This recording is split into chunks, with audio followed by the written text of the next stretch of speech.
Bismillahirrahmanirrahim. Assalamu alaikum. Hope you all are doing well, and this is Dr. Fizan Khan. Welcome to the Smart Biology, and ours today topic is data organization and data analysis. Okay, so this is our today's topic. We are in the chapter number 2, and that chapter number 2 is solving a biological problem. And ours today topic is data organization and data analysis. Okay, so we will cover these two topics in this lecture. Okay, so इसमें से पहला चीज जो है वो है data organisation. अब organisation किसे कहते हैं? ऑर्गेनाइजेशन जो है मैंने इसके साथ ब्रैकेट में लिखा हुआ है अरेंजमेंट. ओके, अरेंजमेंट का मतलब है तरतीब देना, ठीक है. सो जब कभी हम किसी चीज को अरेंज करते हैं सो इसको ऑर्गेनाइजेशन कहते हैं. जिस तरह के हमने पढ़ा हुआ है biological organisation, levels of biological organisation, तो उसमें भी इसी तरह से था कि हम स्मॉलर यूनिट से हमने स्टार्ट लिया था जो कि हमारे पास सब एटॉमिक पार्टिकल थे. फिर हम मिडिल यूनिट में पहुंचे जिसमें हमारे पास टिश्यू थे, और फिर हम लार्जर यूनिट में पहुंचे जिसमें हमारे पास क्या थे, जिसमें हमारे पास बायोस्फीयर था. तो इसी तरीके से हम डेटा को ऑर्गेनाइज करते हैं. ठीक है, so data organisation mean data arrangement. Okay, so now data organisation को समझने से पहले हमने डेटा को समझना होगा. Okay, we will have to understand this term data, कि डेटा क्या चीज है. ठीक है, सो डेटा जो है इसको हम इस तरह डिफाइन करते हैं कि it is a useful information. Okay, useful information, एक फायदेमंद इंफॉर्मेशन. अब इंफॉर्मेशन तो कोई भी हो सकती है, लेकिन ऐसा इंफॉर्मेशन जो इसका कोई फायदा हो. और यहाँ पर हमारे पास यूजफुल इंफॉर्मेशन कौन सा होगा? जो हमारे पास एक बायोलॉजिकल प्रॉब्लम को सॉल्व करने के लिए जो बायोलॉजिकल मेथड इस्तेमाल होता है और उसमें हम जो इंफॉर्मेशन गेन करते हैं उसको हम डेटा कहेंगे. ठीक है, so it is the useful information. और ये यूजफुल इंफॉर्मेशन जो है ये हमारे पास क्या हो सकते हैं? ये नेम्स भी हो सकते हैं. ठीक है, नेम्स भी किसी पर्सन के हो सकते हैं. इसके अलावा हमारे पास नंबर भी हो सकते हैं. ओके, किसी चीज के कितने नंबर हैं. इसके अलावा कोई और वैल्यूज भी हो सकती है. ठीक है, सो दिस इज डेटा. सो आपने पहले डेटा को समझना है कि data is the useful information, जो नेम्स, नंबर और वैल्यूज हो सकते हैं. And in the biology this useful information we get it from the biological method which is used to solve a biological problem. Now after understanding the data we will move toward the data organization. Okay, so first of all we have the definition of the data organization, and that is it is a process. ये एक process है, ये एक अमल है. ठीक है, through which data collected during a biological method, एक biological method के दौरान जो डेटा कलेक्ट होता है. अब ये डेटा कहाँ पर कलेक्ट होता है? ठीक है, बायोलॉजिकल मेथड के दौरान डेटा कहाँ पर कलेक्ट होता है? सो ये हमारे पास कलेक्ट होता है ड्यूरिंग ऑब्जर्वेशंस. ठीक है, ऑब्जर्वेशंस जो है वो हम अपने 5 सेंसेस से बनाते हैं और वहां पर हमारे पास डेटा कलेक्ट होता है. इस तरह जो हमारे पास पहला स्टेप था बायोलॉजिकल मेथड का, recognition of a biological problem, तो उसमें हम क्वेश्चंस बनाते हैं.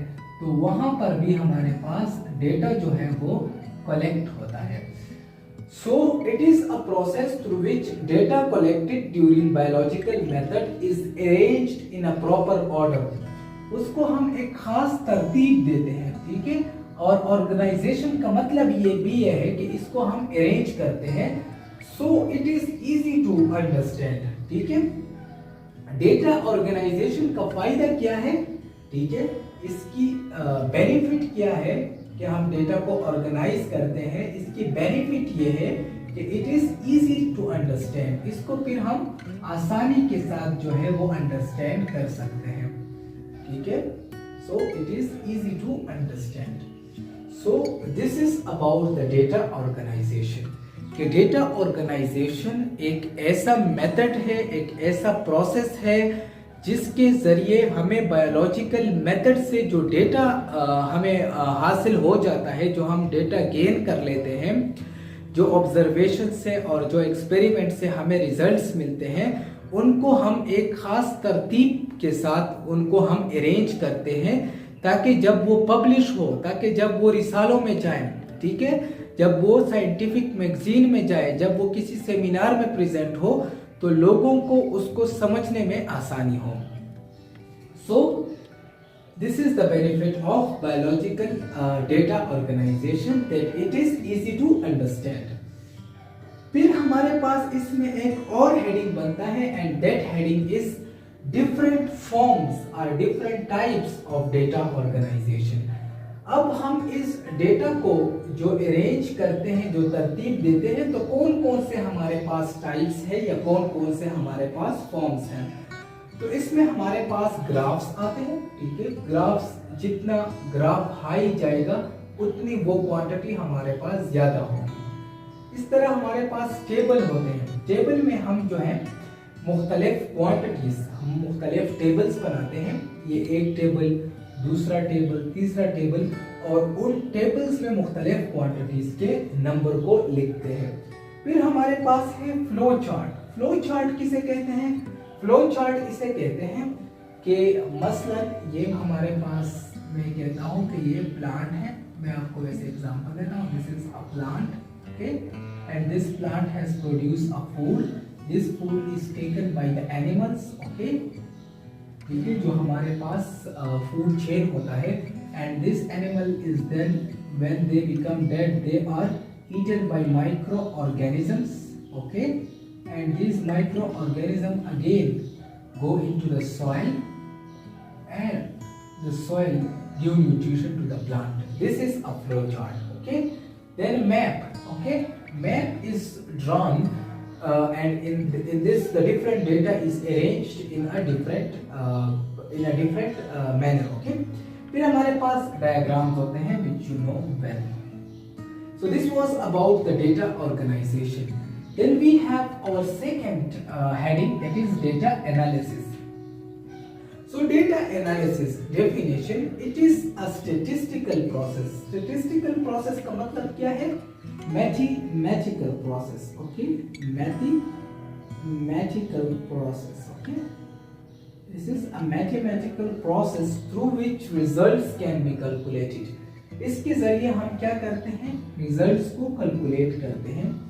जो हमारे पास एक्सपेरिमेंट जो होता है, okay? एक्सपेरिमेंट, उसके रिजल्ट को हम डिराइव करते हैं।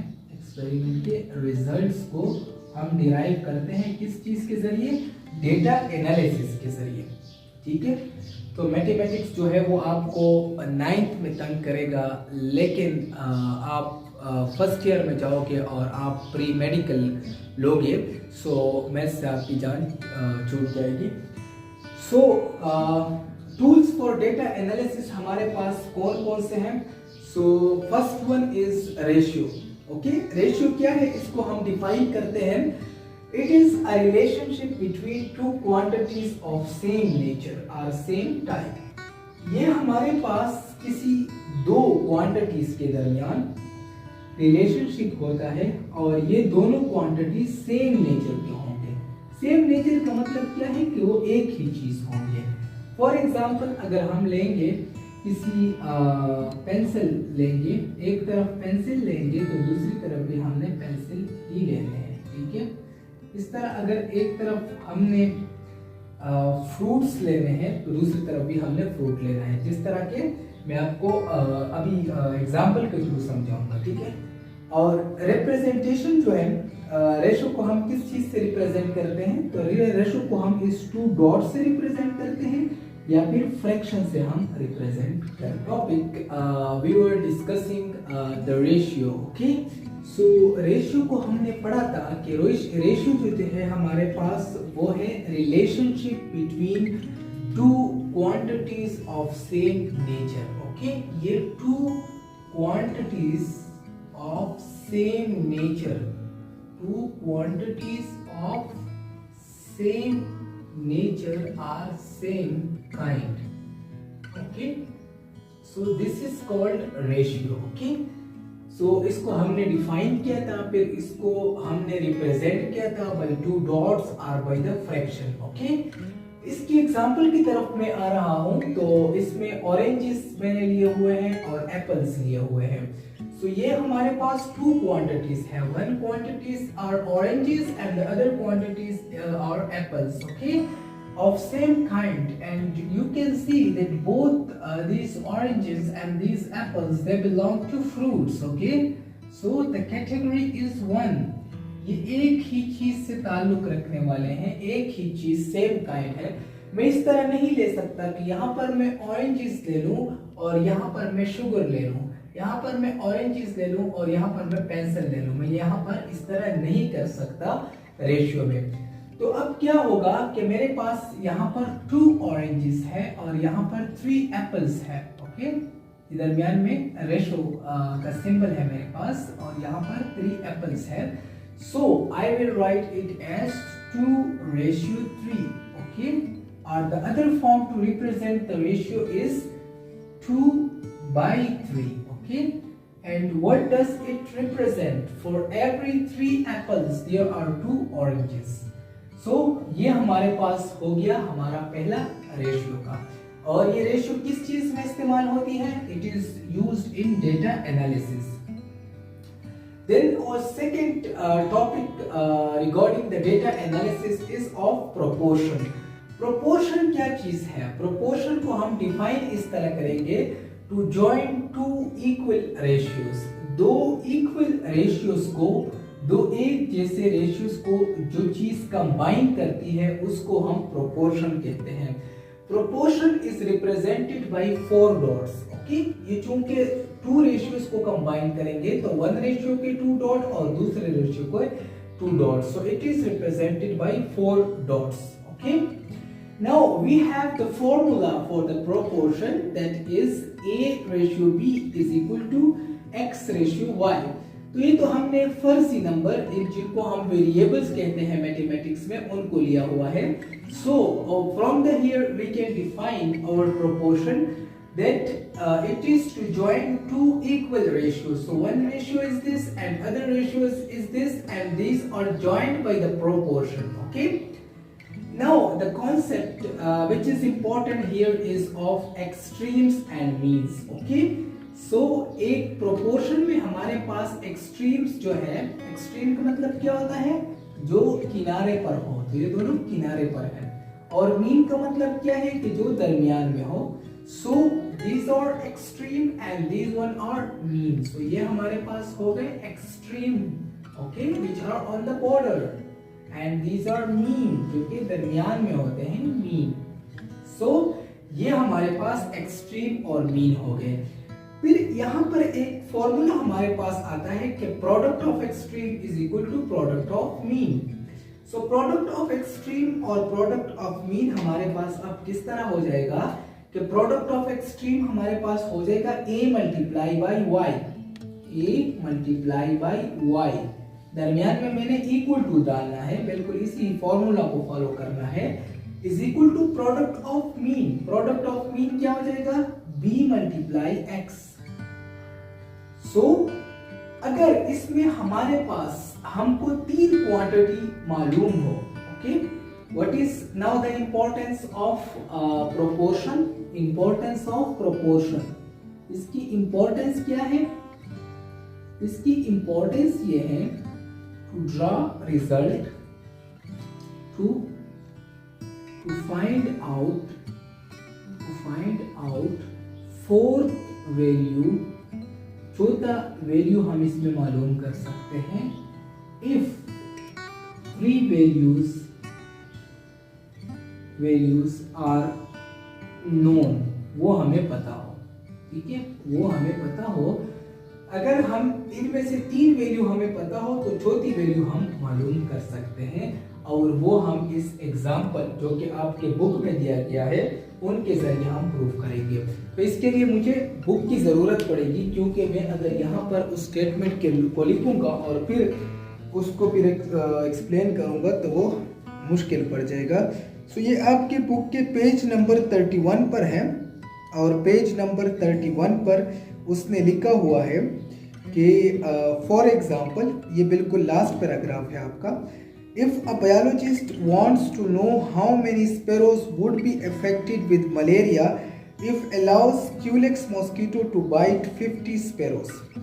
तो इसमें से क्या करेंगे हम, इसमें से हम ये करेंगे कि हम रेशो बनाएंगे और रेशो जो है वो हमेशा बनती है टू सेम काइंड्स के दरमियान। तो वो कहता है कि अगर टोटल स्पैरोज हमारे पास कितने हो, 50 हो, टोटल स्पैरो 50 हो, तो उसमें से कितने इन्फेक्ट होंगे, तो इन्फेक्टेड स्पैरोज,